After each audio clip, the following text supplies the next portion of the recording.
ब्रह्मा जी कहते हैं भगवती आद्या शक्ति की वह वाणी बड़ी मधुर सुंदर एवं सुखप्रद थी।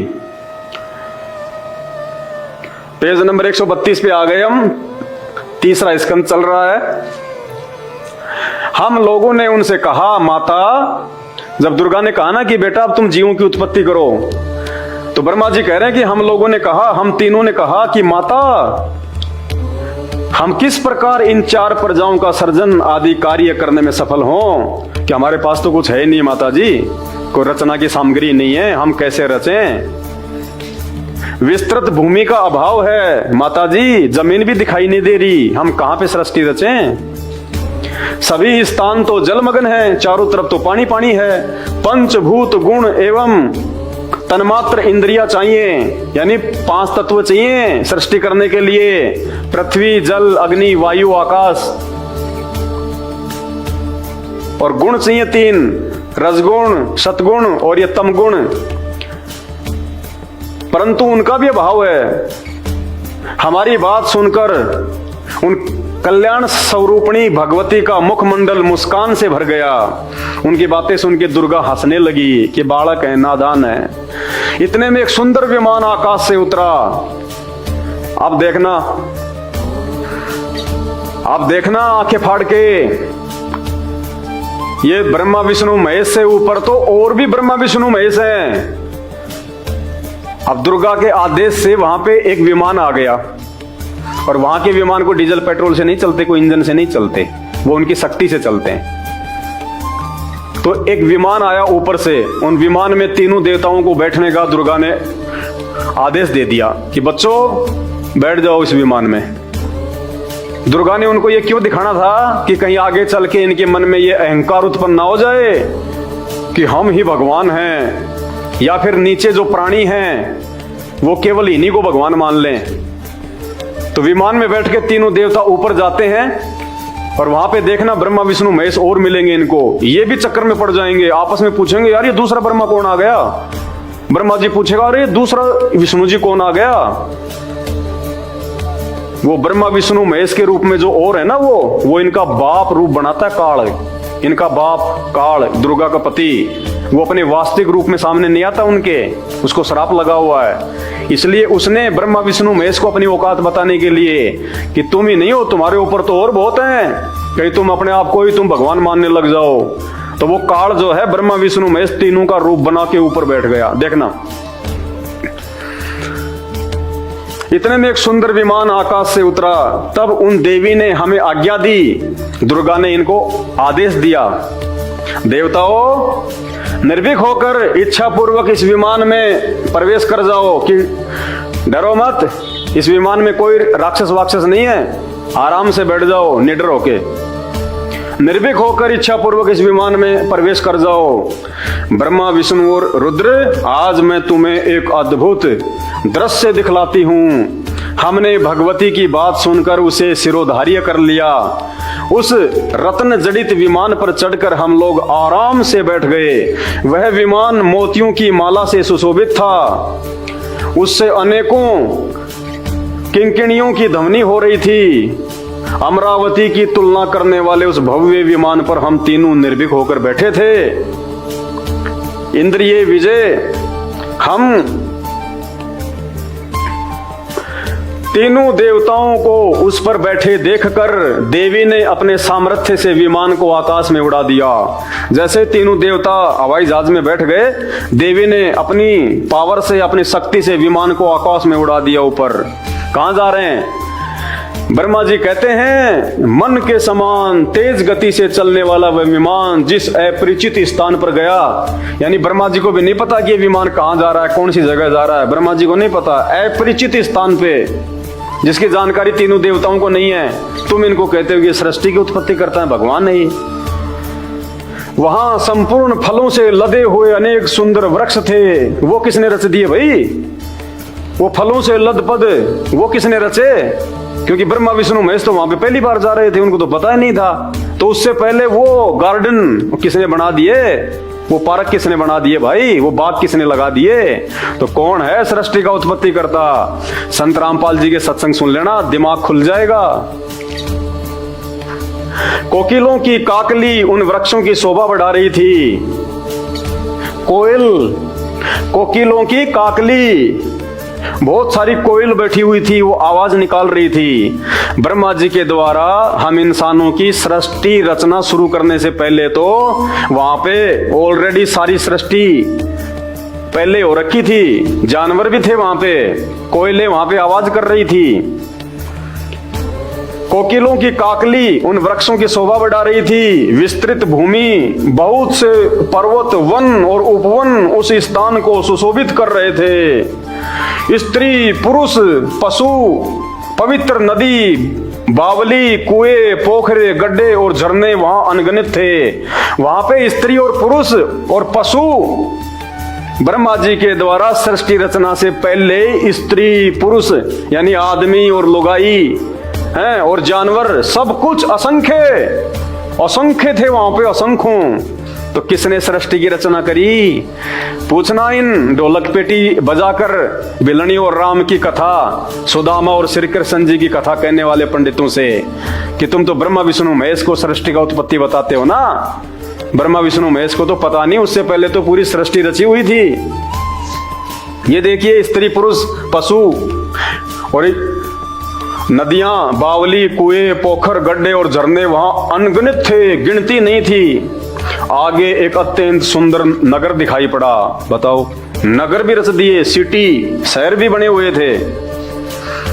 अद्भुत चार दीवारी उस नगर की छवि बढ़ा रही थी। अब चार दीवारी भी तो इंसानों ने बनाई होगी। उसमें बहुत से ऊंचे ऊंचे महल थे। बताओ, ब्रह्मा जी का जब तक खुद का मकान नहीं बना उससे पहले तो बहुत बड़े महल बने हुए थे लोगों के। ये तो जन्म लेते सीधे उस हवाई जहाज में बैठ गए और हवाई जहाज जा रहा, ये देख रहे हैं वहां तो महल, मकान, झरने, स्त्री, पुरुष, पशु। किसने रची? कोई जवाब नहीं है इन धर्मगुरुओं के पास में, सिवाय हुआ बाई बकने के, अटपट बकने के, अपनी इज्जत बचाने के लिए। भाई और बहनों, इनके जाल से बाहर निकलो। ये ब्रह्मा विष्णु महेश जो है, ये तो बहुत छोटी शक्ति है, बहुत छोटी। और ये ब्रह्मा विष्णु महेश तो केवल आप और हमारे को काल भगवान के मुंह में उसका भोजन बनाने के लिए पालते हैं यहाँ पे। ये भगवान नहीं है, ये पूर्ण परमात्मा नहीं है, ये बहुत छोटी शक्ति के भगवान है। इनसे हमारा जन्म मृत्यु का रोग नहीं मिटेगा। ये खुद बेचारे जन्म और मृत्यु में हैं। आगे पढ़ना, इनकी खुद की जन्म और मृत्यु होती है। वीडियो देखते रहना धीरे धीरे। उचित स्थान पर यज्ञशाला बनी थी। बताओ, लोग हवन भी करते थे। ब्रह्मा जी और विष्णु जी और शंकर जी के पैदा होने से पहले तो यज्ञशाला भी बनी हुई थी वहां पे। लोग वहां पे हवन भी किया करते थे। बताओ, इन पंडितों को यज्ञ हवन की जानकारी ब्रह्मा जी से हुई है। ब्रह्मा जी से पहले कौन कर रहा था? वो जो यज्ञशाला बनी हुई थी। उस नगर को देखकर उनका परिचय प्राप्त करने की मन में इच्छा उत्पन्न हुई। उन्होंने सोचा, यार ये मालूम करना चाहिए ये सब क्या है, कहां से आए हैं। सोचा ये स्वर्ग होगा। तुम कहते हो भगवान विष्णु जो है वो स्वर्ग में रहते हैं, और भगवान विष्णु ब्रह्मा जी उस नगर को देख के सोच रहे हैं, सोचा यह स्वर्ग होगा। वो कह रहे हैं हो सकता है यार ये कुछ स्वर्ग है। बताओ, ये नकली धर्मगुरुओं ने हमारे को कहां फांस के रख दिया। खुद इन तीनों देवताओं को नहीं पता, कह रहे हैं कि शायद ये स्वर्ग है। पर किसने इनकी रचना की है?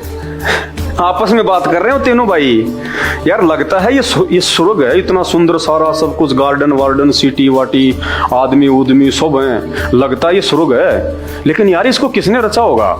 आपस में तीनों विचार कर रहे हैं किसने रचना की होगी इसकी। और तुम कहते हो कि ब्रह्मा जी ने दुनिया रची है, विष्णु जी ने दुनिया रची है, शंकर जी ने दुनिया रची है। ये तीनों तो कान खुजलाते हुए आपस में बात कर रहे हैं कि यार ये किसने रचा होगा। ये पुराण कह रहा है, मैं नहीं कह रहा। पर किसने इनकी रचना की है? वस्तुतः वह नगर बड़ा ही अद्भुत था। वहां के राजा देवता के समान दिव्य पुरुष थे। बताओ, ब्रह्मा जी से पहले तो राजा बैठे हुए थे वहां। ब्रह्मा जी कह रहे हैं कि वहां के राजा देवता के समान। बताइए, तो किसने रची?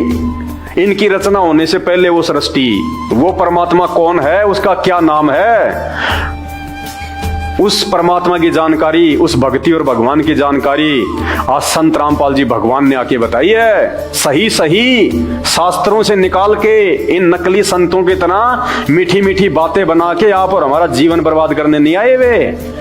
वे हमारे को सचखंड में ले जाने के लिए आए हैं, सतलोक ले जाने के लिए, जहां जाने के बाद कोई मृत्यु नहीं, कोई दुख नहीं, कोई रोग नहीं, कोई लड़ाई झगड़ा नहीं। उस बाप के जो है लोक में हम ऐसो आराम करेंगे, सब कुछ वहां पे फ्री मिलता है। यहाँ तो सारा दिन गधे की तरह कमाओ, 24 घंटे में जो है झूठ बोलो, किसी से कोई रिश्वत लो, कोई चोरी कर रहा है, कोई क्या कर रहा है, कोई मिलावट करके जो है अपने वो कर्म फोड़ रहा है। तो आज भाई वो परमात्मा धरती पे आया हुआ है, लेकिन वो भगवान भी ऐसे नहीं मिलेगा। उस भगवान के लिए भी पहले उनके सत्संग सुनने पड़ेंगे, पहले ज्ञान प्राप्त करना पड़ेगा, तब हमारे को पता चलेगा, तब हमारी आत्मा भक्ति पे टिकेगी। तो संत रामपाल जी के सत्संग यूट्यूब पे जाके लिखना संत रामपाल जी महाराज के सत्संग, या फिर सृष्टि रचना संत रामपाल जी महाराज, क्योंकि सृष्टि रचना जब तक आप नहीं सुनोगे संत रामपाल जी के द्वारा बताई गई, तब तक आप किसी चीज को नहीं समझ पाओगे। वहां के राजा देवता के समान दिव्य पुरुष थे, शिकार खेलने के लिए विचार से वे वन में घूम रहे थे। वो राजा लोग थे ना, वो शिकार करने के मूड में जंगल में घूम रहे थे। ब्रह्मा विष्णु महेश कह रहे हैं, बताओ जानवर भी पैदा हो गए थे जंगलों में। ब्रह्मा विष्णु महेश से पहले तो जानवर पैदा हो गए थे। उन्हें तथा विमान पर बैठी हुई भगवत जगदम्बिका को भी हमने देखा। इतने में हमारा विमान हवा का बल पाकर आकाश में मंडराने लगा। क्षण भर बाद ही वह एक दूसरे सुंदर प्रदेश में जा पहुंचा, फिर दूसरे नगर में जा पहुंचा वो एरोप्लेन। वहां हमने देखा अनुपम नंद वंदन था, यानी बहुत सुंदर जो है वो बगीचा था, नंदनवन था। पारिजात की सघन छाया के नीचे सुरभि गाय बैठी हुई थी। जो पारिजात का जो पेड़ था उसके नीचे वहां पे गौएं बैठी हुई थी, गाय बैठी हुई थी। जबकि अभी तक तो ब्रह्मा जी ने सृष्टि की रचना करना शुरू भी नहीं किया था। नीचे की सृष्टि, ये ऊपर के लोगों की बात हो रही है। फिर इन्होंने नीचे की सृष्टि की है, खाली धरती पे जीव पैदा किए थे दुर्गा की शक्ति से, दुर्गा से आदेश लेके। ऊपर की सृष्टि ब्रह्मा जी ने नहीं करी। ब्रह्मा जी को खुद की सृष्टि का नहीं पता, आपने देख लिया। नीचे सुरभि गाय बैठी थी, पास में ही ऐरावत हाथी विराजमान था। ऐरावत इंद्र का हाथी। अब बताओ ये इंद्र कहां से आ गया भाई? इंद्र तो ब्रह्मा विष्णु महेश से भी छोटा है ना, वो तो देवताओं का राजा है इंद्र, और इंद्र के ऊपर ब्रह्मा विष्णु महेश है। तो वहां ऊपर ऐरावत हाथी कहां से आ गया जो इंद्र का वाहन है? ये सारा भेद संत रामपाल जी के सत्संगों से पता चलेगा। ब्रह्मा विष्णु महेश से ऊपर तो और भी भगवान हैं, ऊपर भी और बहुत सारी सृष्टियां हैं, बहुत सारी पृथ्वियां हैं, बहुत सारे देव देवता इनसे ऊपर। पास में ही ऐरावत हाथी विराजमान था। सैकड़ों अप्सराएं, यक्ष, गंधर्व और विद्याधर उस पारिजात के उपवन में गाते एवं विहार करते थे। अप्सराएं भी थी वहां पे, नाच गाने भी हो रहे थे, गंधर्व भी थे, यक्ष भी थे। देखा तो वही महाभाग इंद्र भी थे। अब देखो क्या कह रहे हैं ब्रह्मा जी, क्या कह रहे हैं कि बेटा नारद, जो वहां हमने देखा, देखो देखा तो वहीं महाभाग इंद्र भी थे। ब्रह्मा विष्णु महेश से पहले तो इंद्र पैदा हो गया था। कौन सा इंद्र? ऊपर के लोगों वाला इंद्र।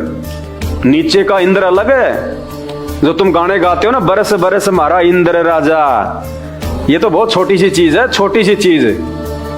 ऊपर का इंद्र और है जो ब्रह्मा विष्णु महेश से भी बड़ा है, क्योंकि ऊपर और सृष्टि है। जब तक हम उस ऊपर वाली सृष्टि की पूरी जानकारी संत रामपाल जी के सत्संग सुन के प्राप्त नहीं करेंगे, तब तक हमारे को भक्ति का ABCD भी समझ में नहीं आएगी। इसलिए मेरे भाई और बहनों, समझदार को संकेत काफी होता है। ये सारी बातें जो आपको बताई जा रही है ना, संत रामपाल जी के आदेश से, उनके आशीर्वाद से, इन पे विचार कर लेना। अगर अपना जीवन संवारना है तो, अगर अपने बच्चों का जीवन संवारना है तो, वरना यहाँ पे जीते जी भी यहाँ पे दुर्गतियां होंगी। जो नकली भक्ति, नकली धर्मगुरु तुमसे करवा रहे हैं, और मरने के बाद तो दुर्गति होनी तय है, क्योंकि जिसका ये लोक सुखी नहीं उसका परलोक कभी सुखी नहीं हो सकता।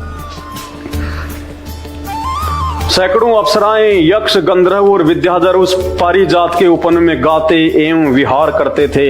देखा तो वहीं महाभाग इंद्र भी थे। उनके समीप उनकी प्राण प्रिया सची विद्वान थी। सची इंद्र की पत्नी, इंद्र के साथ में उसकी औरत भी थी, उसकी पत्नी भी थी वहीं पे। उस स्वर्ग में, पेज नंबर 133, उस उपवन में दृश्य को देखकर हम आश्चर्यचकित हो गए। तीनों देवता वंडरफुल हो गए, आश्चर्यचकित, सोच में पड़ गए। बताओ, ये तुम्हारे भगवान सोच में पड़ गए ऊपर की लोक देख के, ऊपर की सृष्टि देख के। तुम कहते हो इनसे ऊपर कोई है ही नहीं, और ये ऊपर के लोग और वहां की प्रजा और वहां के सुख और वहां के वैभव, नाच गाने देख के ये तो चक्कर में पड़ गए कि हमारे से पहले तो बहुत सारी यहाँ पे सृष्टि रची हुई है। उस दृश्य को देखकर हम आश्चर्यचकित हो गए। तीनों देवता, जल के स्वामी वरुण, कुबेर, यमराज, सूर्य और अग्नि आदि देवता भी वहां पे विराजमान थे। बताओ, ब्रह्मा विष्णु महेश से पहले तो ये छोटे छोटे देवता पैदा हो गए थे। इनको किसने पैदा कर दिया? अरे ये 33 करोड़ देव देवता, ये वरुण देव, ये कुबेर देव, ये इंद्र देव, ये तो ब्रह्मा विष्णु महेश के नीचे हैं। तो वहां कौन थे फिर? वो इनसे भी ऊपर, वो ऊपर की सृष्टि वाले वरुण देव थे, अग्नि देव थे, इंद्र देव थे, जो ब्रह्मा विष्णु महेश से ऊपर, तो ऊपर के लोगों के देवता हैं। विचार करो इन बातों पे। कहां सोए पड़े हो तुम? भगवान धरती पे आया हुआ है, उन्हीं का दिया हुआ ज्ञान है ये जो दास आपको बता रहा है। जल के स्वामी वरुण, कुबेर, यमराज, सूर्य और अग्नि आदि देवता भी वहां पे विराजमान थे। उन्हें देखकर हमारी आश्चर्य की सीमा न रही। हम तो पागल से हो गए तीनों भाई, ब्रह्मा विष्णु महेश, उनको देख के आश्चर्य की सीमा ही नहीं रही। वह नगर भली भांति सजाया हुआ था, डेकोरेशन कर रखा था पूरा वहां देवताओं ने। वहां के राजा इंद्र ही थे। बताओ, इंद्र था वहां का राजा।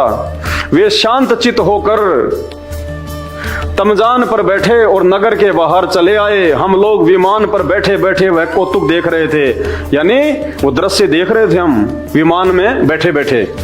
इतने में हमारा विमान तेजी से आगे चल पड़ा। वह दिव्य धाम ब्रह्मलोक में जा पहुंचा। इतने में उनका विमान दूसरे लोक में चला गया ऊपर। और कहां चला गया? ब्रह्मलोक में।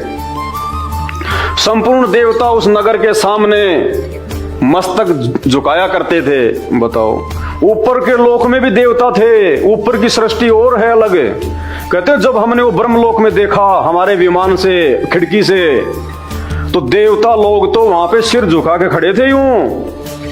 बताओ, और दूसरे लोक में भी देवता हैं, वहां की सृष्टि है, सब कुछ है, वहां नगर है, स्त्री पुरुष हैं। ब्रह्मा विष्णु महेश की तो अभी भी आंखें फटी की फटी रह गई कि हम ये क्या देख रहे हैं। और क्या देखा फिर उन्होंने? वहां एक दूसरे ब्रह्मा विराजमान थे। ओहो, ब्रह्मा जी कह रहे हैं कि बेटा हम तो तीनों जो है अक्का बक्का रह गए, क्योंकि वहां पे तो एक दूसरे ब्रह्मा जी मेरे से पहले ही विराजमान थे। एक और ब्रह्मा बैठा हुआ था वहां, तो मेरे जैसा सेम टू सेम। चक्कर में पड़ गए। ब्रह्मा जी ने जब अपना टू कॉपी देखा कि ये दूसरा ब्रह्मा कौन है, तो देखना आगे। वहां एक दूसरे ब्रह्मा विराजमान थे। उन्हें देखकर भगवान शंकर और विष्णु को बड़ा आश्चर्य हुआ। सभा लगी थी, संपूर्ण वेद अपने अपने अंगों सहित रूप धारण करके उसमें बैठे थे।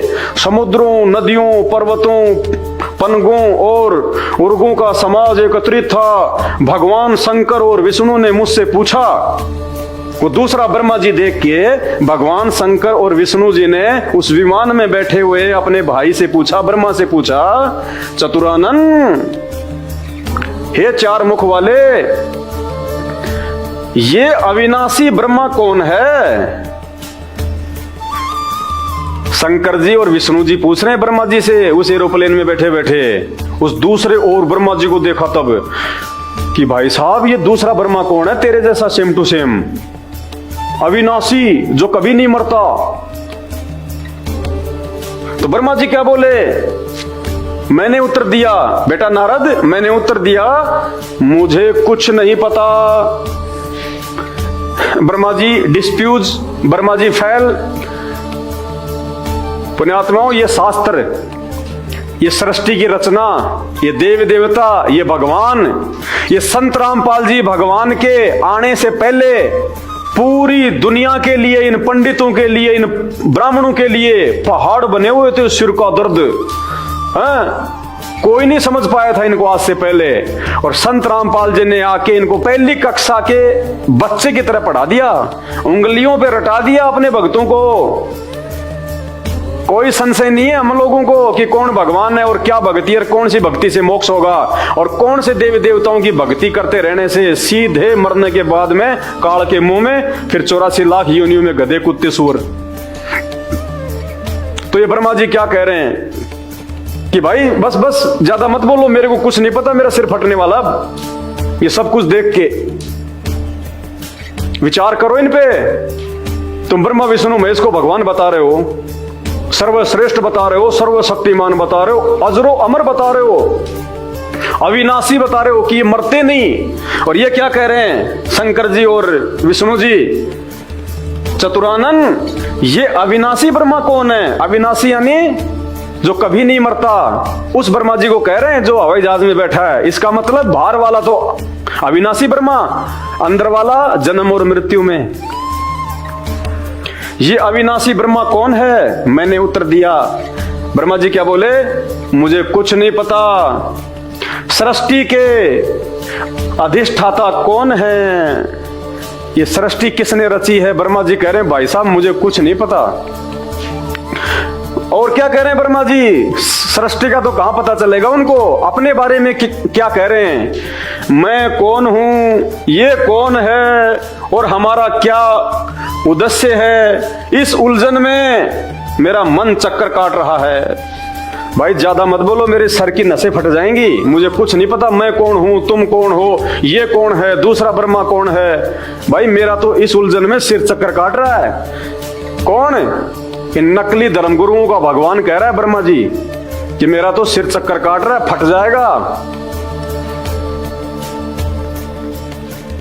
इतने में मन के समान तीव्रगामी वह विमान तुरंत वहां से चल पड़ा।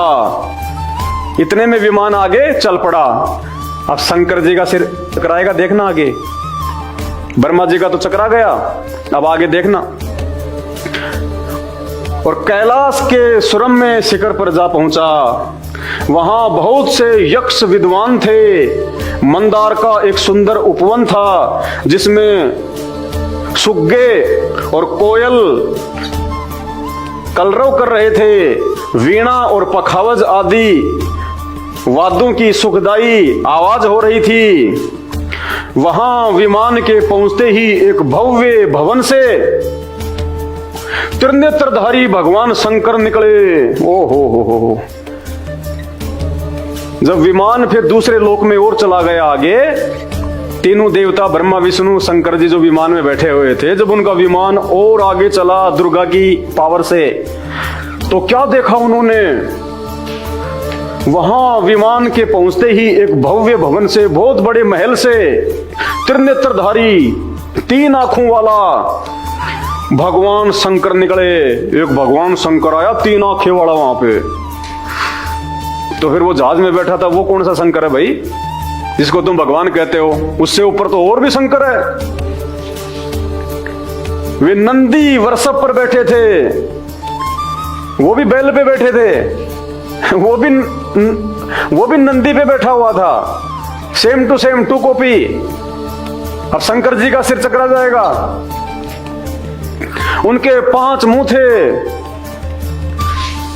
अपने वाले शंकर जी के तो एक ही मुंह है, और वहां उन्होंने जो शंकर भगवान देखा त्रिनेत्रधारी, उसके 5 मुंह, शंकर जी से भी महान बड़ा।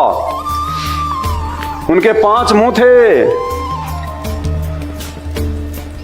10 भुजाएं थी। इन शंकर जी के तो खाली 4 ही भुजा हो सकती है, इससे ज्यादा नहीं हो सकती इनके केवल, क्योंकि इनकी जो माता जी है दुर्गा, ये केवल 8 भुजा बना सकती है और मिनिमम 2। जो ब्रह्मा विष्णु महेश है ये केवल अपनी 4 भुजा बना सकते हैं लास्ट, और बाकी 2 ही रख सकते हैं। और वो ऊपर जो शंकर भगवान जो उन्होंने देखा ब्रह्मा विष्णु महेश ने, उसके 5 तो मुंह थे, 10 उनकी भुजाएं थी, 5 हाथ इधर 5 हाथ इधर, यानी उस शंकर जी से भी पावरफुल। मस्तक पर चंद्रमा सुशोभित हो रहा था, बागंबर पहने हुए थे, बाघ की खाल पहन रखी थी, गर्द चरम की चादर ओढ़ रखी थी, गज यानी हाथी के खाल की चादर ओढ़ रखी थी उन्होंने। महाबली गणेश और स्वामी कार्तिक के अगल बगल रहकर रक्षा का कार्य कर रहे थे। बताओ, हम तो कहते हैं कि ये जो भगवान शंकर हैं इनके 2 बेटे हैं, गणेश और कार्तिकेय, और वो भगवान शंकर वहां क्या देख रहा है कि एक और भगवान शंकर है और उसके 2 बेटे गणेश और कार्तिकेय उसकी रक्षा कर रहे हैं, उसकी सेवा में लगे हुए हैं। भाई साहब, तुम्हारा सिर चकरा जाएगा। इस पूरी सृष्टि का अगर विस्तार जानना है ना, ऐसे ऐसे तो करोड़ों भगवान शंकर हैं, करोड़ों ब्रह्मा जी हैं, करोड़ों विष्णु हैं। बस हमारे को तो ये पाठ पढ़ा दिया नकली धर्मगुरुओं ने, ब्रह्मा विष्णु महेश, ब्रह्मा विष्णु महेश, ब्रह्मा विष्णु महेश, और उनकी भी भक्ति ढंग से नहीं करवा रहे। अगर 1-2 साल अगर उनके लोक में भी अगर ठीक ठाक रह ले हम मरने के बाद में, तो उनकी भक्ति भी सही नहीं करवा रहे। अब देख लो ये कहां तक के भगवान है ये, इनसे ऊपर तो इन्हीं के सेम टू सेम 2 कॉपी हो रहे हैं ब्रह्मा विष्णु महेश। देखना अब आगे आगे। भगवान शंकर के साथ मार्ग में चलते चलते उनके दोनों पुत्र गणेश और कार्तिकेय की अनुपम शोभा हो रही थी। मतलब अपने वाले शंकर जी के तो भी शादी नहीं हुई, बच्चे तो कहां से होंगे। उससे पहले दूसरा शंकर बच्चे भी पैदा करके और घूम रहा था, फिर रहा था, मौज मस्ती कर रहा था। भगवान शंकर के साथ मार्ग में चलते चलते उनके दोनों पुत्र गणेश और कार्तिकेय की अनुपम शोभा हो रही थी। नंदी यानी बैल, पर्वती, जितने प्रधान गण रक्षक थे वे सभी शंकर के पीछे पीछे जय ध्वनि करते हुए चल रहे थे, यानी शंकर की जय जयकार करते चल रहे थे। नारद, ब्रह्मा जी कह रहे हैं बेटा नारद, कौन भगवान है, किसकी भक्ति करनी चाहिए, सृष्टि किसने रची है। तो ब्रह्मा जी बता रहे हैं सारा वृतांत कि बेटा ऐसे ऐसे हुआ था पूर्व काल में। तो क्या कह रहे हैं ब्रह्मा जी, बेटा नारद, उस समय भगवान शंकर तथा उनके अन्य गणों को देखकर हमारे आश्चर्य की सीमा नहीं रही। कहते हैं बेटा नारद, उस समय उस ऊपर वाले भगवान शंकर को और उसके महल को और उसकी प्रजा, उसकी जनता, उसके बच्चों को देख के हम तीनों ब्रह्मा विष्णु और शंकर की तो आश्चर्य का सीमा ही नहीं रही। हमारे तो कुछ समझ में नहीं आ रहा था कि ये क्या खेल चल रहा है, ये कौन है ये। क्षण भर के बाद ही वह विमान उस शिखर से भी पवन के समान तेज चाल से उड़ा और बैकुंठ लोक में जा पहुंचा। फिर वो विमान आगे बढ़ा और कहां पहुंचा, बैकुंठ में। बताओ, तुम कह रहे हो भगवान विष्णु की भक्ति करके हम बैकुंठ में जाएंगे। भगवान विष्णु का तो जो बैकुंठ है वो तैयार भी नहीं हुआ था, उससे पहले तो ऊपर के लोक में और भगवान विष्णु, और वो बैकुंठ बना के बैठा हुआ है। तुम कौन से भगवान विष्णु के लोक में जाओगे मेरे भाई, ये नकली भक्ति करके। वहां जहां भगवती लक्ष्मी का विलास भवन था, जहां भगवती लक्ष्मी का विलास भवन था, सोने की जगह थी, ऐसो आराम करने की जगह थी। ऊपर वाले भगवान विष्णु की लक्ष्मी की, नीचे वाले की तभी शादी भी नहीं हुई थी जो हवाई जहाज में बैठा हुआ था। जहां भगवती लक्ष्मी का विलास भवन था बेटा नारद, वहां मैंने जो संपत्ति देखी, यानी मैंने वहां की जो सुंदरता, जो शोभा देखी, उसका वर्णन करना मेरे लिए असंभव है। इतना सुंदर नगर था वो, इतना सुंदर बैकुंठ था बेटा नारद, मैं तो वर्णन भी नहीं कर सकता, तेरे को बता भी नहीं सकता। उस उत्तम पुरी को देखकर विष्णु का मन आश्चर्य से समुद्र में गोता खाने लगा। वो दूसरे विष्णु भगवान को और उसके बैकुंठ को देख के, उसके ऐशोआराम को देख के, उसकी पत्नी को देख के, जो जहाज में भगवान विष्णु बैठा हुआ था ना, जिनकी पूजा ये नकली संत करवाते हैं, कहते हैं उस विष्णु का मन आश्चर्य से समुद्र में गोते खाने लगा। समुद्र में गोते खाने का मतलब भगवान की बुद्धि हक्का बक्का रह गई, सोचना बंद कर दिया भगवान ने कि मैं क्या देख रहा हूं, क्या है ये सब कुछ। उस उत्तम पुरी को देखकर विष्णु का मन आश्चर्य से समुद्र में गोता खाने लगा। वहां कमल लोचन श्री हरि विराजमान थे। कौन विराजमान था? कमल लोचन श्री हरि, यानी एक विष्णु और वहां पे विराजमान था। उस विष्णु से पहले वहां पे और एक विष्णु को देख के विष्णु के मन जो है समुद्र में गोते खाने लगा कि ये विष्णु और कौन आ गया। अलसी के फूल के समान उसके श्री विग्रह की कांति थी। पीतांबर पहने हुए थे, 4 भुजाएं थी। वे पक्षी राज गरुड़ पर विराजमान थे। ओहो। और ऊपर वाला जो विष्णु था वो पहले से ही गरुड़ पे बैठा हुआ था। करोड़ों ब्रह्मा विष्णु महेश है, करोड़ों। जब संत रामपाल जी के सत्संग सुनना करेंगे मेरे भाई बहनों, आपकी आंखें खुलेंगी। इन नकली धर्म गुरुओं ने ना ये उल्टी भक्ति करवा करवा के इन देवी देवताओं की, ब्रह्मा विष्णु महेश की, ये दुर्गा की, ये काल की, आप और हमारे बड़े बुजुर्गों को जो बेचारे जो मर गए पहले, आज वो भूत योनियों में हैं, वो प्रेत योनियों में भटक रहे हैं। अगर उनको भी अगर आपने भूत योनियों से बाहर निकलवाना है, अपने पूर्वजों को जिनके आप जिस श्राद्ध निकालते हैं, इन श्राद्धों से उनकी भूत योनि नहीं छूटेगी, उनकी मुक्ति नहीं होगी। जब जीते जी भक्ति करने से उनकी मुक्ति नहीं हुई तो मरने के बाद तुम कहां से मुक्ति करा दोगे? हैं? अरे मैं भूखा हूं और 100 कोस दूर कोई आदमी खाना खाएगा तो मेरा पेट भर जाएगा क्या? तो तुम कहते हो कि हमारे पूर्वज तो बैठे हैं भगवान विष्णु के लोक में, और यहां नीचे धरती पे ये पंडित लोग तुमसे ये श्राद्ध निकलवाते हैं, ये खीर खाते हैं, तो इन पंडितों के खाने से तुम्हारे वहां कहां भर जाएगा पेट उनका, पूर्वजों का? तो मेरे भाई और बहनों, अगर अपने उन पूर्वजों का भी, जिनको भूत बनवा दिया इन नकली धर्मगुरुओं ने, शंकराचार्यों ने, जगह जगह बैठे हुए ये कथावाचकों ने, अगर उनको भी अगर आपने मानव जन्म वापस दिलवाना है तो आपने संत रामपाल जी की शरण में आना पड़ेगा। संत रामपाल जी से नाम दीक्षा लेनी पड़ेगी, उनके प्रत्येक नियम और आज्ञा में चलना पड़ेगा। उसके बाद देखना आपके पूर्वज भी आपके घरों में बच्चों के रूप में जन्म लेंगे। ये संत रामपाल जी का वचन है, बिना श्राद्ध के। और फिर बचपन से संत रामपाल जी की भक्ति करेंगे जो आप कर रहे होंगे। ऐसे मोक्ष होगा, दूसरा तरीका नहीं है। ये नकली धर्मगुरु खुद ये 84 लाख योनियों में ये पशु पक्षी बनेंगे। दिव्य आभूषणों से उनकी अनुपम शोभा हो रही थी। प्राण प्रिया लक्ष्मी जी उनकी चवर कर रही थी। उन सनातन श्री हरि की झांकी पाकर, अब बताओ, सनातन श्री हरि, सबसे पहले वाला भगवान विष्णु, और तुम कहते हो उस हवाई जहाज में बैठे हुए भगवान विष्णु को सनातन सनातन। और ये ब्रह्मा जी तो उस ऊपर वाले विष्णु को कह रहे हैं सनातन श्री हरि की झांकी पाकर हम सभी बोचक्के रह गए, हक्का बक्का रह गए, उसके हाव भाव देख के, उसके ठाठ बाट देख के। एक दूसरे को देखते हुए हम विमान में एक उत्तम आसन पर बैठे रहे। आपस में तीनों भाई एक दूसरे को देख रहे, यार हम ये क्या देख रहे? किसी के तीनों के कुछ समझ में नहीं आ रहा था कि हम तीनों की फोटोकॉपी कहां से आ गई। हमने तो अभी कुछ किया ही नहीं, ये तो सब कुछ करके बैठे हैं, शादी भी करके बैठे हैं, बच्चे भी पैदा करके बैठे हैं, बड़े बड़े नगर महल जंगल उपवन शिकार भी खेलते हैं। तो ये तीनों ब्रह्मा विष्णु महेश जिनकी भक्ति नकली धर्मगुरु करवाते हैं हमारे से यहाँ पे। हरे रामा हरे कृष्णा रामा रामा हरे हरे। अब मैं ये सच्चाई बता रहा हूं मेरे गुरुदेव के दिए हुए ज्ञान आधार से, तो शायद आपको अच्छा नहीं लग रहा होगा। और वो फिल्मी गाने, दम मारो दम मिट जाए गम, दम कौन सा मारो? सुल्फे।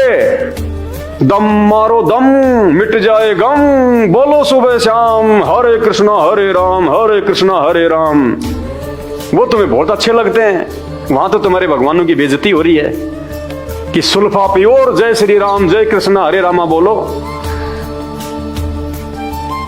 बहुत भयंकर दुर्गति होगी, बहुत भयंकर दुर्गति। अगर समय रहते संत रामपाल जी के सत्संग सुनने शुरू नहीं किए तो ये मजाक नहीं चल रहा, ये 84 लाख योनियां देख लो पहले अपने आसपास। गधे कुत्ते सूअर का जीवन देख लो सारा दिन में। ये गर्मी का सीजन है, तुम तो एसी लगा के बैठे हो, रात को तुम जो है कूलर लगा लोगे।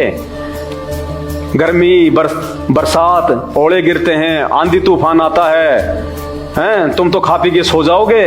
उन जानवरों को कौन खिला रहा है? कहाँ सोते हैं, कैसे रहते हैं? हर कोई ठोकर मार देता है, उनको पत्थर मार देता है, सर में उनके कीड़े पड़ जाते हैं, कोई डॉक्टर के पास नहीं ले जाता है, भूखा सोना पड़ता है, खाना नहीं मिलता तो फिर लैट्रिन जाके खाते हैं वो बाहर। अगर इस मानव शरीर में अगर संत रामपाल जी की भक्ति नहीं की समय रहते और इन नकली धर्मगुरुओं के पीछे से नहीं हटे आप, अगला जन्म हमारा भी वही गधे कुत्ते सूअर का फाइनल है। ये भगवान का विधान है। वीडियो देखते रहना, आगे आगे आपको सच्चाई का पता चल जाएगा सारा। तुम कहां पे ढोलक पेटी बजा के हरे रामा हरे कृष्णा हरे रामा हरे कृष्णा, कुछ नहीं मिलने वाला। हरे रामा हरे कृष्णा तो बेचारे इनका तो सिर चकरा रहा है यहाँ पे, वो सब कुछ देख के, और तुम इनके लोक में जाने की सोच रहे हो। विचार करो इन बातों पे। भगवान धरती पे आए हुए हैं संत रामपाल जी, पैर पकड़ लो, ये मौका बार बार नहीं मिलेगा। इतने में ही पवन से बातें करता हुआ वह विमान तुरंत उड़ गया। आगे अमृत के समान मीठे जल वाला समुद्र मिला। उसका जल बड़ा ही मधुर था, जोर जोर से तरंगे उठ रही थी। बहुत से जलचर जंतु वहां निवास कर रहे थे। ब्रह्मा विष्णु महेश के लोकों से ऊपर तो उन लोकों में भी समुद्र हैं। तो भाई और बहनों, आप सभी से मेरी हाथ जोड़ के विनती है, मेरी प्रार्थना है, निष्पक्ष होके धैर्य पूर्वक देखो। जो बुद्धिमान व्यक्ति होता है वो सामने वाले की बातों पे पहले वो विचार करता है, जल्दबाजी में कोई निर्णय नहीं लेता। और मैंने आपको जो बातें बताई, मैंने तो सारी बातें मैंने आपको जो है वो आपके भले की बताई हैं। सारी बातें हमारे शास्त्रों से जो है वो प्रमाणित हैं।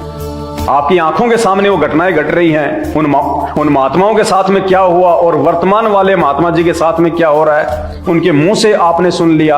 उसके बाद भी यदि आप विचार नहीं करेंगे तो भाई फिर भगवान ने जो मानव शरीर दिया है, जो बुद्धि दी है, फिर इसका यूज क्या है? एक दिन फिर आप भी ऐसे मर जाएंगे, और मरने के बाद में वो फिर 84 लाख योनियां, गधे कुत्ते सुअर, क्या फायदा फिर ये मानव जन्म प्राप्त करने का? तो यारी और रिश्तेदारी केवल अपने परमात्मा से निभाओ, सच्चे गुरु से निभाओ। नकली संतों से चाहे कितनी यारी दोस्ती जोड़ लो, अंत में इनकी भी दुर्गति और फिर आम व्यक्ति की तो होनी है।